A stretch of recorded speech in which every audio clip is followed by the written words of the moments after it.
बाऊ 40 साल तो बाद वतन वापस आया ते टांगे वाले अड्डे ते आके टांगे नूं कहंदा एक सीट रखी मेरी चाचा मैं भी पिंड जाना है। सीट रखी मेरी चाचा मैं भी पिंड जाना है। किहड़े वेले दस चाचा किन्ने बजे जाना है। ते बाऊ नूं कहंदा कि गल किहड़े पिंड दी तू बाऊ पिया करना है। बाऊ तेनों मैं हुण किहड़े पिंड खड़ना है। पिंड दीयां रौनकां रुस गईयां बाऊ जी, दिलां दीयां खुशियां भी खुस गईयां बाऊ जी।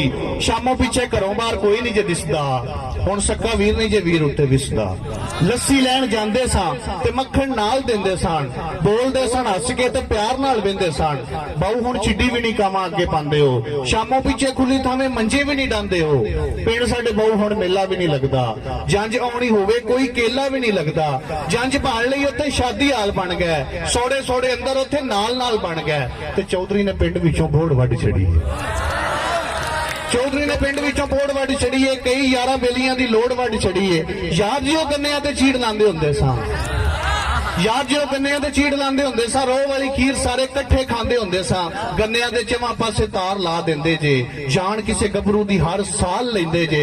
मर जाए मरीज भावें डॉक्टर नहीं पुछदे, जिन्ना भी कोई भन्ने बूआ राती ने जे उठदे।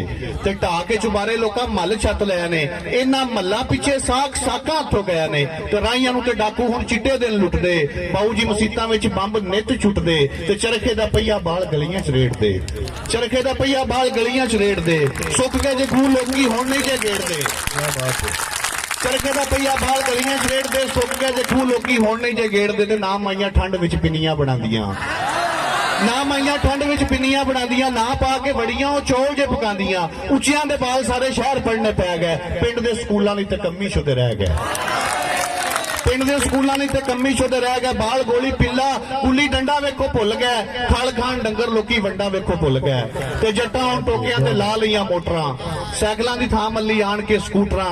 खाल उत्ते माइयां हुण कपड़े नहीं धोंदियां, साग भी ओ जट्टां कोलों डर के नहीं खोंदियां। हुण दस बाऊ मैनूं किहड़े पिंड जाना है, हुण दस बाऊ मैनूं किहड़े पिंड जाना है, किहड़ी गल्लों अखियां 'च समां गवाना है। बहुत मेहरबानी, बहुत शुक्रिया।